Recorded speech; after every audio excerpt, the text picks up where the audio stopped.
To solve this question, let's first start by finding the slope of our original function in this table. By doing that, we just need to find the sign of the slope because that would help us eliminate half of our answer choices. Half of our slopes are negative from left to right descending, and half of our slopes are positive from left to right descending.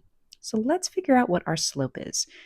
We need to pick 2 points to plug into our y2 minus y1, x2 minus x1 formula, and I'm going to pick these 2 points right here. So we'll have 41 minus 23 and a negative 5 minus, or excuse me, a 5 minus a negative 5.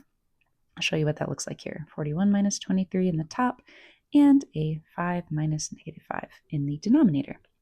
41 minus 23 will give us 18, and then 5 minus a negative, subtracting a negative is the same thing as adding a positive. So this is really 5 plus 5, which will give us 10. We don't need to divide this out. If you wanted to, it would be 1.8, but all we need to know is that this is a positive slope so that we can eliminate all of our answer choices that have negative slopes, like A and C. Now, we just need to match all 4 of these points to either the graph in answer choice B or in answer choice D. And part of what will help us do that is looking at our axes. How are our axes labeled?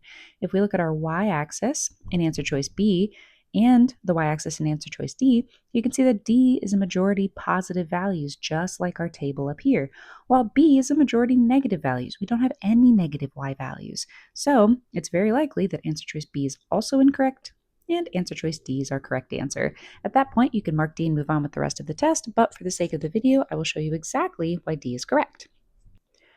Starting with negative 15, 5, negative 15 would be right here behind negative 14, and when we go up, we would be at a point right above positive 4, which should be 5. Then we have negative 5, 23. Negative 5 would be right here between negative 4 and negative 6.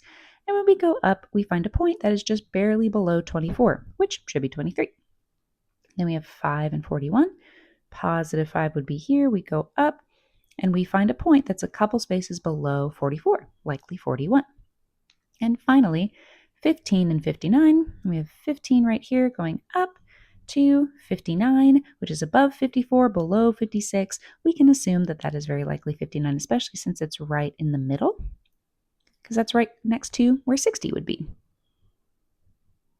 Thus, all of these points match our graph in answer choice D, making answer choice D our correct answer.